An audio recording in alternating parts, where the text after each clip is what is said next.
There are moments in your life when you stand at a crossroads, not literally, though sometimes literally, but metaphorically.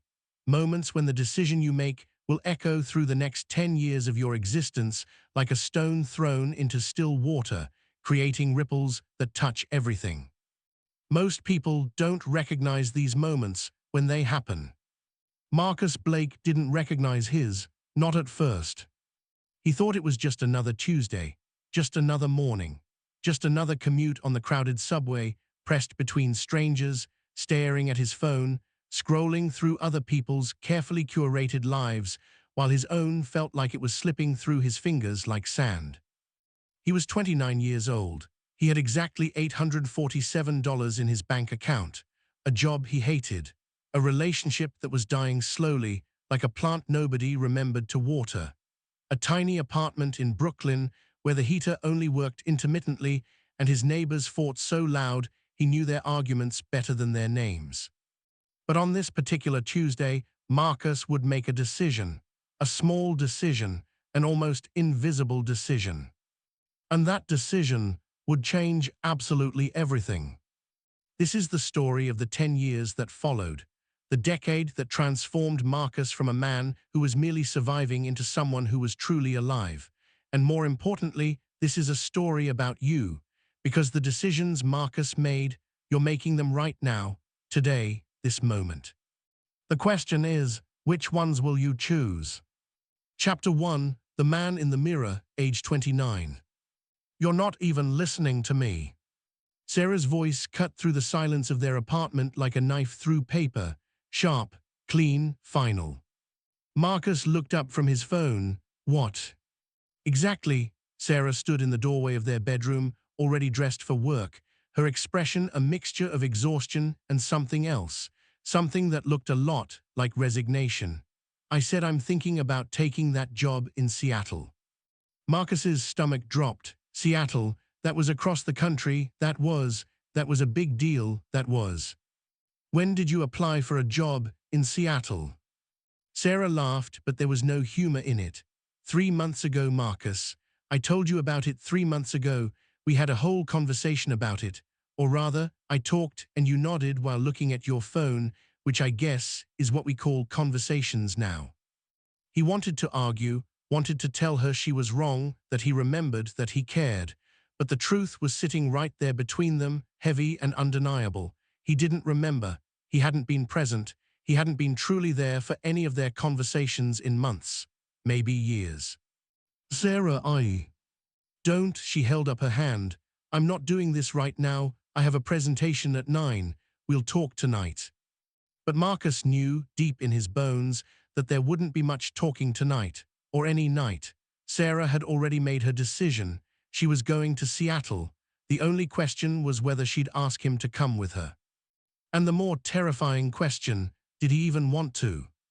After Sarah left, Marcus stood in front of the bathroom mirror for a long time, really looked at himself.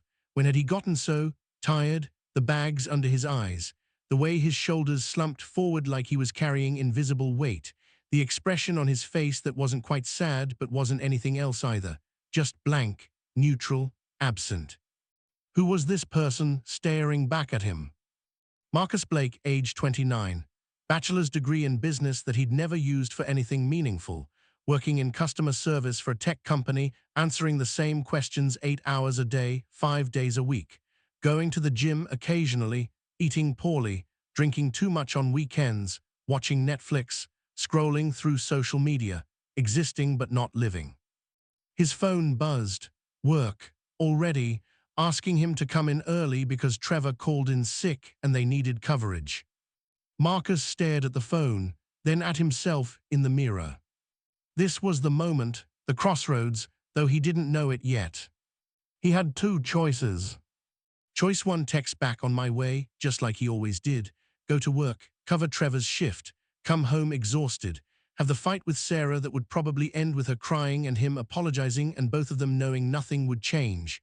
Repeat tomorrow, and the day after, until one day he'd wake up at 39, then 49, then 59, wondering where his life went. Choice 2, something else, something different, something terrifying. Marcus's finger hovered over his phone. And then he did something he'd never done in 6 years at that company. He texted back, "Can't today, personal emergency." It wasn't true. There was no emergency, unless you counted the emergency of a man drowning in his own mediocrity, unless you counted the emergency of a life unlived. Marcus turned off his phone. And for the first time in years, he did something without knowing what would happen next. He got dressed, not in his work clothes, in jeans and an old college sweatshirt. He grabbed his wallet, his keys, and walked out of his apartment into the cold November morning. He had no plan, no destination, just a feeling in his chest that felt like a combination of terror and something else, something he hadn't felt in so long he almost didn't recognize it. Possibility. Chapter 2, The Coffee Shop Revelation. Marcus walked through Brooklyn streets that were familiar but looked different somehow when you weren't rushing to work or rushing home. Past the bodega where he bought his morning coffee every day without ever learning the owner's name. Past the park where kids played and old men sat on benches feeding pigeons. Past the lives of other people, each one a complete universe he'd never know. He walked for 2 hours. Finally, frozen and exhausted, he ducked into a coffee shop he'd passed 1,000 times but never entered. It was one of those indie places, not a Starbucks. Mismatched furniture, local art on the walls, the smell of fresh ground coffee and something baking. "What can I get you?" The barista was a woman in her mid-30s, with gray streaking through her black hair and kind eyes behind thick-framed glasses. "Just black coffee, large." "Brave choice," she smiled. "Most people need to hide our coffee behind milk and sugar. You want anything to eat? Made banana bread this morning." "Sure, yeah, that sounds good." Marcus paid, took his order to a corner table and sat down. He pulled out his phone to turn it back on, then stopped. What was the point? There would be messages from work, maybe from Sarah, all of them asking where he was, what he was doing, when he'd be back to normal. But what if he didn't want to go back to normal? What if normal was the problem? He left the phone off. Instead, he watched, really watched. The coffee shop was surprisingly busy for a Tuesday morning. There was a young woman in her early 20s with purple hair, typing furiously on a laptop, completely absorbed in whatever she was creating. An older man reading an actual newspaper, carefully turning each page. Two friends laughing over something on a phone screen, their joy so genuine it made Marcus's chest ache. And then there was the man sitting by the window. He was probably in his late 60s, African-American, with salt and pepper hair and the kind of weathered face that suggested a life well lived. He had a sketchbook in front of him and was drawing something with careful, deliberate strokes. Marcus found himself watching the man draw. There was something mesmerizing about it. The focus, the intention, the way the man would pause, study his subject, which appeared to be the street scene outside, then continue with absolute certainty. "It's rude to stare, you know." Marcus startled. The man was looking at him now, a slight smile on his face. "I'm sorry, I didn't mean to." "I'm messing with you," the man laughed. "Come here, you can look if you're that interested." Marcus hesitated, then stood and walked over. The sketchbook was filled with incredible drawings, cityscapes, people, moments captured in charcoal and pencil. "These are amazing." "They're honest," the man said. "That's different than amazing. I'm Walter, by the way." "Marcus." "You're not at work, Marcus." It wasn't a question, it was an observation. "How did you know?" "Because it's 11 a.m. on a Tuesday and you're wearing jeans and a college sweatshirt, and you have the look of someone who just made a decision they're either really proud of or really scared about." Walter studied him. "My guess, both." Marcus laughed despite himself. "That obvious?" "Only to someone who's been there." Walter gestured to the empty chair across from him. "Sit, unless you're in a hurry." "I'm not." "Good, because I want to tell you something, and you're going to think I'm a crazy old man, but you're going to remember it for the rest of your life." Marcus sat down, intrigued despite himself. Walter put down his pencil, and looked directly at Marcus with eyes that seemed to see straight through all the bullshit, all the pretending, all the ways Marcus had been lying to himself. "You're at the beginning of your 30s, Walter said. "You know how I know? Because I can see it. That look, that panic, that feeling like you're running out of time but you don't even know what you're running toward. Am I close?" Marcus nodded, unable to speak. "Let me tell you about decades, Marcus, because here's what nobody tells you when you're young. Your life isn't one long continuous thing. It's divided into decades. And each decade is defined by a handful of decisions. Not 100 decisions, not 1,000, usually 3 to 5 big ones. Decisions that seem small in the moment but create ripples that shape everything that follows." Walter picked up his pencil again, but he didn't draw. He just held it like a pointer.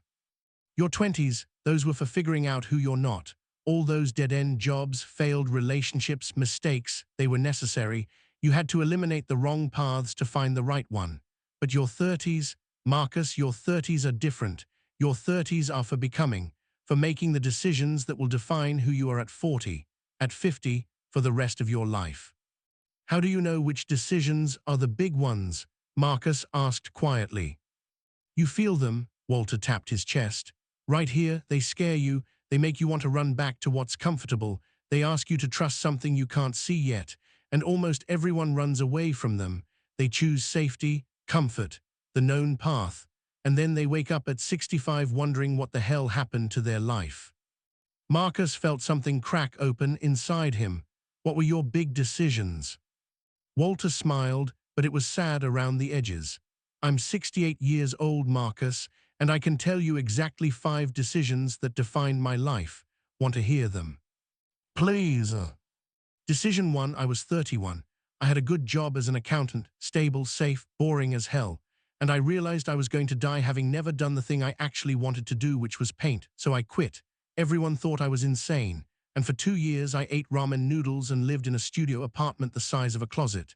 But I painted every single day. That decision, that gave me 20 years as a working artist, poor but alive. Decision 2, I was 36. I met a woman named Patricia. She was complicated. She had kids from a previous marriage. She had debt. She had a life that was messy and real and nothing like what I'd imagined for myself. But she was also brilliant and kind and challenged me every single day.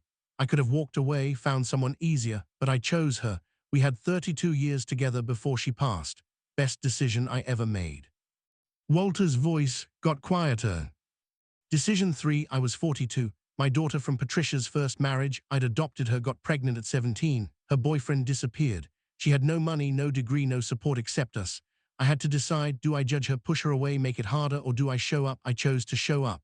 I helped raise my grandson. That boy is now a doctor. He saves lives, and he calls me every Sunday without fail. That's the ripple effect, Marcus. That's what one decision can do. Decision 4, I was 57. I got diagnosed with cancer, lymphoma. The doctors gave me options: aggressive treatment with terrible side effects and a 60% survival rate, or quality of life care and probably 2 years. Patricia wanted me to fight.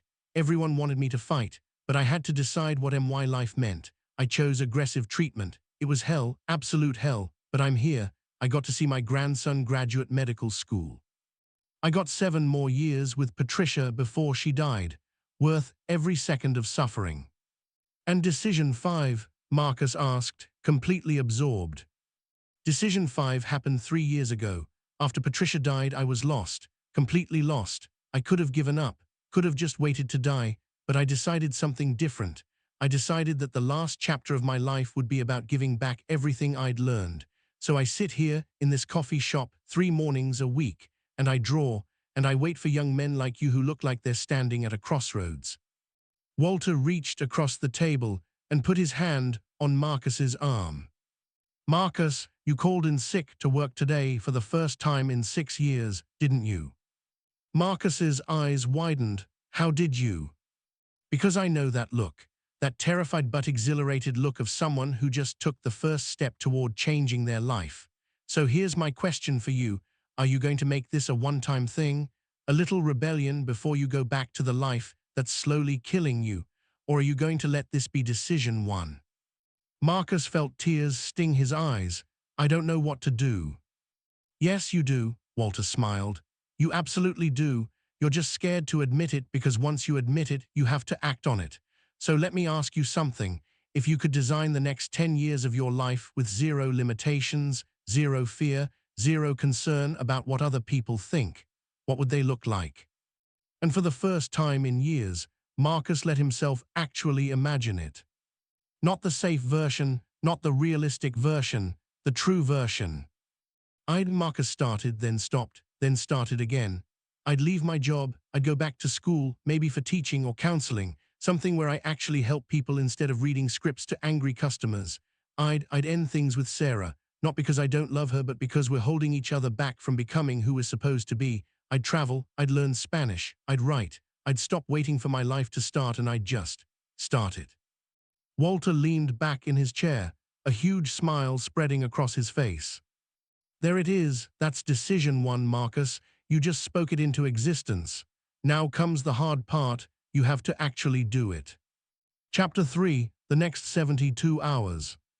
Marcus left the coffee shop 3 hours later. He left with Walter's phone number programmed into his phone. A sketch Walter had done of him sitting at the table, looking out the window with that expression of possibility on his face. And something else, something intangible but real, clarity.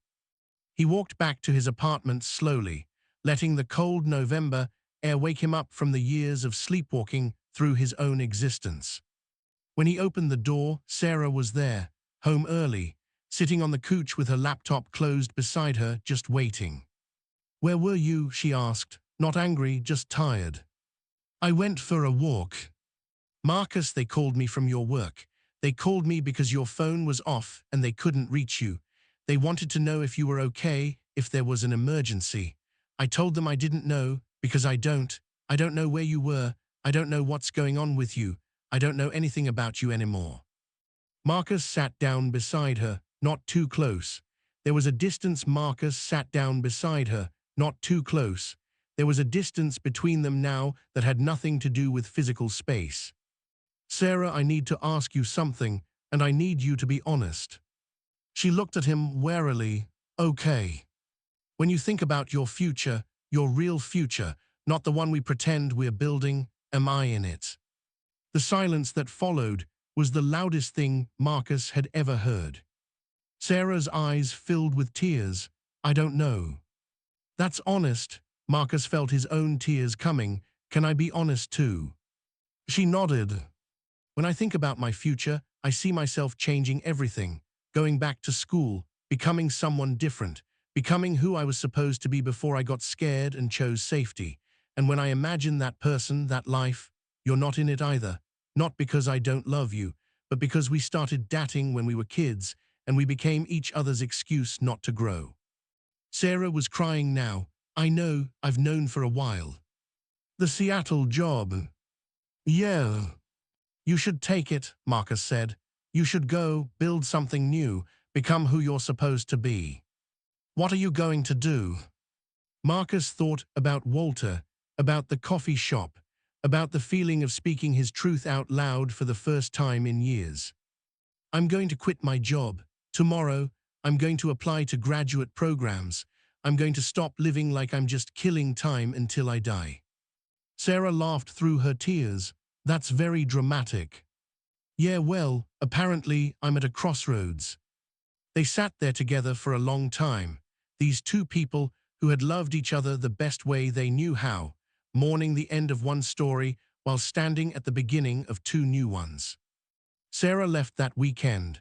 They divided their possessions with surprising ease. It turned out that when two people have been merely existing together rather than actually living, there isn't much to fight over. On Monday morning, Marcus walked into his manager's office and quit. "You don't have another job lined up?" his manager asked, incredulous. "No." "This is crazy, Marcus. You've been here 6 years. You're up for a promotion next quarter." "I know.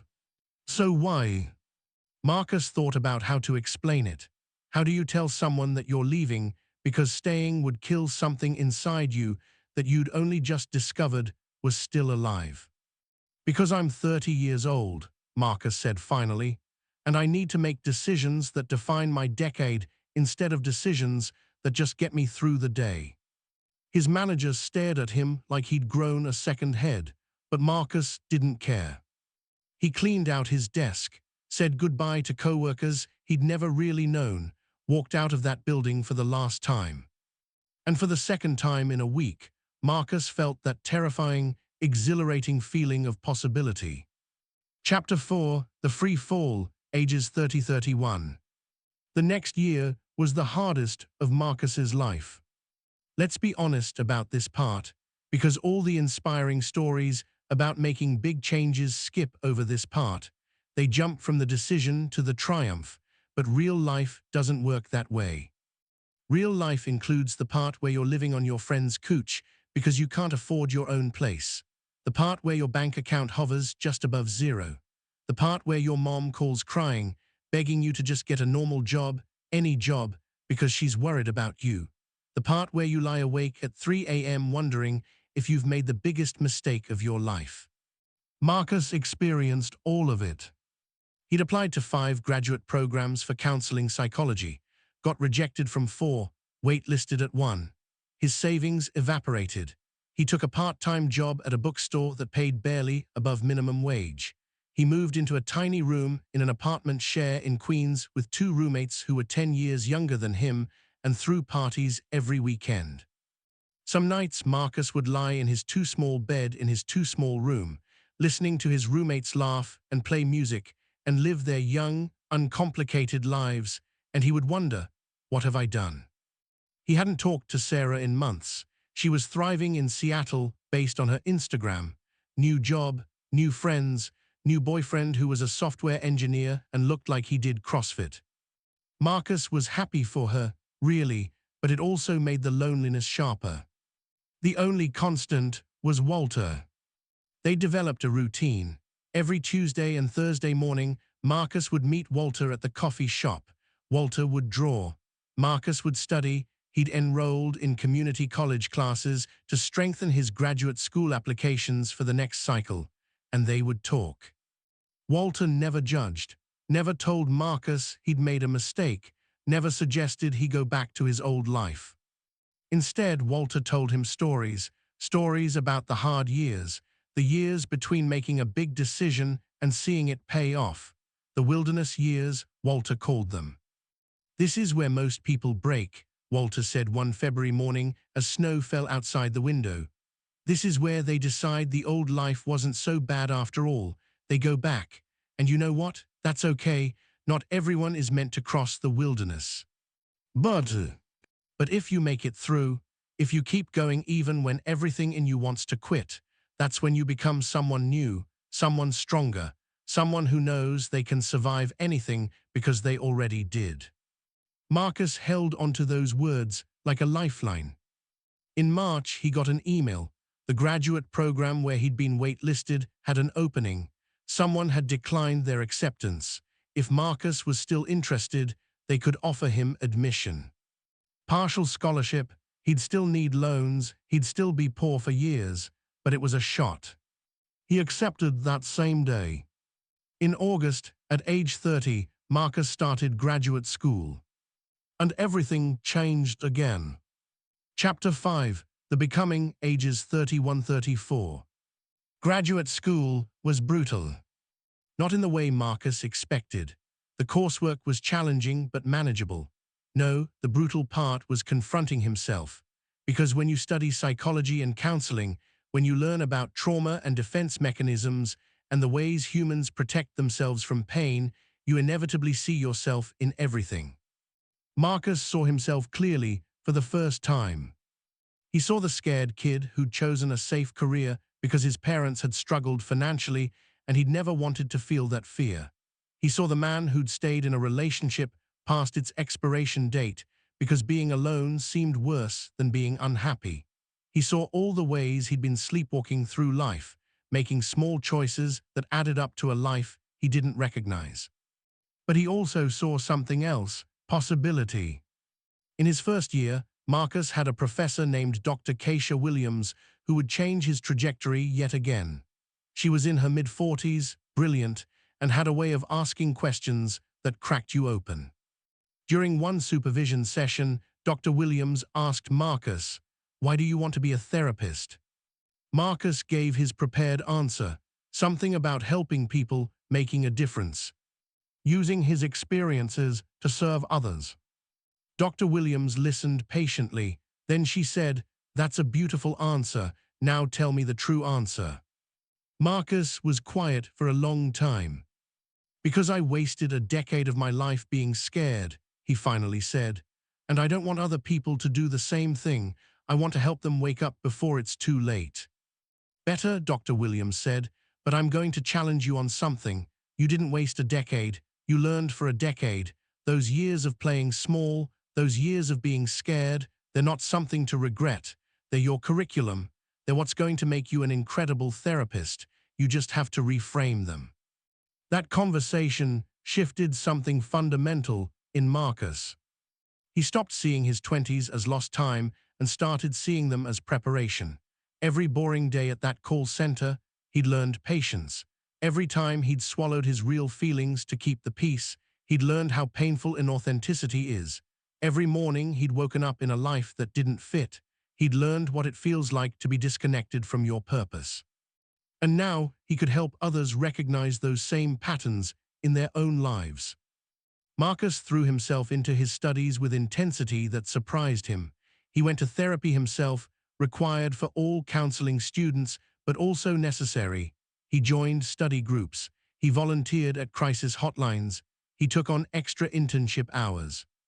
He was poor, lived on rice and beans and coffee, wore the same 3 outfits in rotation, walked everywhere to save bus fare, but he was alive in a way he'd never been before.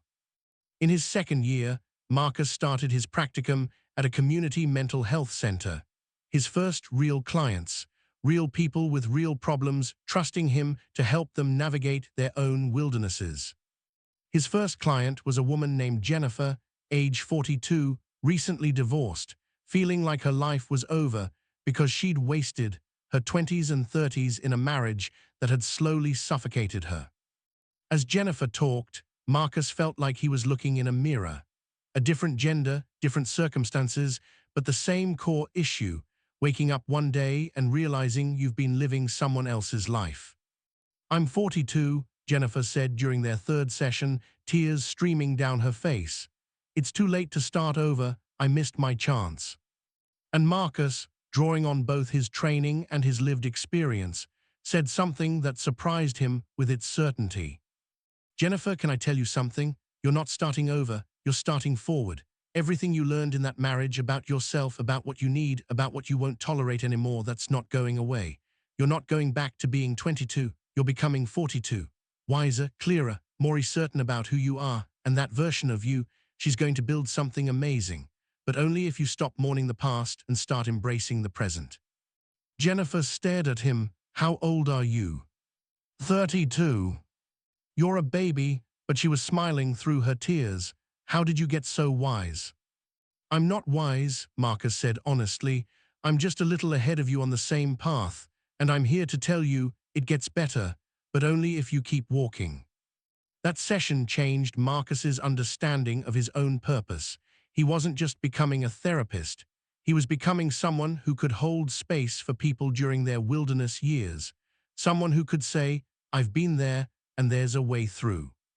Chapter 6, Decision 2, age 33. By age 33, Marcus's life looked completely different. He was in his final year of grad school. He had a small apartment, finally, in a neighborhood he actually liked. He had a rotating schedule of clients at his internship site who he genuinely cared about. He had friends from his cohort who understood him in ways his old friends never had. He still saw Walter every week. Walter was now 71 and moving a bit slower, but still drawing, still telling stories, still serving as Marcus's unofficial mentor. "You've done it," Walter said one September morning. "You made it through the wilderness. Decision 1 paid off." It did, Marcus agreed, and it was true. He was graduating in May with a job offer already on the table at a respected therapy group in Manhattan. He'd not only survived his leap, he'd thrived. But Walter was studying him with that look, that penetrating look that said he saw something Marcus hadn't yet admitted to himself. "So what's decision 2 going to be?" Walter asked. Marcus laughed. "What do you mean? I just finished executing decision 1. Can I have a minute?" "No," Walter said, not unkindly, "because decision 2 is already here. You just haven't acknowledged it yet." Marcus felt his chest tighten, because Walter was right. There was something he'd been avoiding, something that terrified him even more than quitting his job or going back to school. Her name was Alicia. Alicia was a fellow student in his program. Dominican, brilliant, funny, beautiful, she had a smile that lit up rooms and a mind that challenged him constantly. They'd been study partners for 2 years, best friends, the person he called when something good happened, or something bad happened, or nothing happened at all. And Marcus was completely, terrifyingly in love with her. He'd been in love with her for at least a year, maybe longer, but he hadn't said anything, hadn't risked it, because what if she didn't feel the same way? What if he ruined their friendship? What if? "You're doing it again," Walter said, interrupting Marcus's spiral. "Doing what?" "Choosing safety over truth. You did it for 10 years in your 20s, Marcus. In your career, in your relationship, in your entire life. You finally broke that pattern with decision 1, but here you are, falling into the same trap in a different area." Marcus felt exposed. It's not that simple. It never is. Love is complicated. Friendship is valuable. Risk is scary, I get it. Walter set down his pencil. But let me ask you this. If you don't tell Alicia how you feel, and she graduates and moves on with her life, and you spend the next 10 years wondering, what if? Will you be okay with that? No. Then you have your answer. Decision 2 is about having the courage to be fully seen. Decision 1 was about building the life you wanted. Decision 2 is about letting someone into that life, about being vulnerable, about risking rejection in service of something real. Marcus's hands were shaking. What if she says no? Then she says no, and you'll be sad, and you'll heal, and you'll know you were brave enough to try. But Marcus, Walter's voice got softer, what if she says yes? That night Marcus lay in bed staring at his ceiling, thinking about decisions, about how the first big decision, changing his career, his entire life path, had been about him, about becoming who he was meant to be. But this second decision, this was different. This was about connection, about admitting that becoming himself wasn't just about building a career or finding purpose. It was also about letting himself be loved, and that required a different kind of courage. The next day was Saturday. Marcus texted Alicia, "Coffee, I need to talk to you about something." She responded immediately, "Oh, that sounds serious. Everything okay?" "Yeah, just coffee." "Sure, meet at our usual spot in an hour." That hour was the longest of Marcus's life. He rehearsed what he was going to say, then decided rehearsing was stupid, then rehearsed again anyway, changed his shirt 3 times, nearly cancelled twice. But he showed up. Alicia was already there, sitting at their usual table, 2 coffees waiting. She was wearing a blue sweater and her hair was pulled back, and Marcus felt his heart hammer in his chest because she was so beautiful and so good, and he was about to risk their entire friendship on a feeling. "Okay, you're freaking me out," Alicia said as he sat down. "What's going on? Did something happen?" "No, yes, Marcus took a breath. "I need to tell you something and I'm terrified to tell you because it might change everything between us," but Walter said. "Walter, what does Walter have to do with this?" "He told me that I'm falling into old patterns, that I'm choosing safety over truth. And he's right, so I'm going to say it. And if it ruins our friendship, I'm sorry, but I can't not say it anymore." Alicia's eyes were wide. "Marcus, you're scaring me." "I'm in love with you," the words tumbled out. "I've been in love with you for over a year, maybe longer, I don't even know anymore. And I know we're friends, and we're study partners, and we're about to graduate and start our careers. And this is probably the worst timing in the world, but I couldn't let us graduate without telling you because Alicia started laughing. Marcus stopped mid-sentence. Why are you laughing? Because I've been in love with you for 18 months, Alicia said, still laughing. I've been waiting for you to say something. I dropped so many hints, so many hints. I thought maybe you weren't interested, or maybe you only saw me as a friend, or maybe. Wait, what? Marcus, Alicia reached across the table and took his hand. I'm in love with you too, you idiot. I have been forever. Marcus felt like the world had tilted sideways. Really? Really? So, now what? Alicia smiled, that smile that lit up rooms. Now we stop being idiots and we date, like actual adults. We go to dinner, we hold hands in public, we tell our cohort that we are together, we figure out what our lives look like after graduation. Together. Together, Marcus repeated, testing the word. Together. And just like that, decision 2 was made. Not with agony or fear or endless deliberation, but with truth, with vulnerability, with the courage to be fully seen. Walter was right. The hardest decisions are often the simplest to execute once you stop fighting them. Chapter 7, The Compounding Effect, ages 34-36. Here's something they don't tell you about making big, brave decisions. They compound. Decision 1 had led to decision 2, and decision 2 led to decisions 3, 4, and 5 in ways Marcus couldn't have predicted. He and Alicia graduated in May. Both landed good jobs, Marcus at the therapy group in Manhattan, Alicia at a community health center in Brooklyn. They moved in together in a small but beautiful apartment in Astoria. They adopted a rescue dog named Pancake, who was mostly pit bull and completely sweet. For the first time since his early 20s, Marcus felt settled, not in a bad way, not in the suffocating way.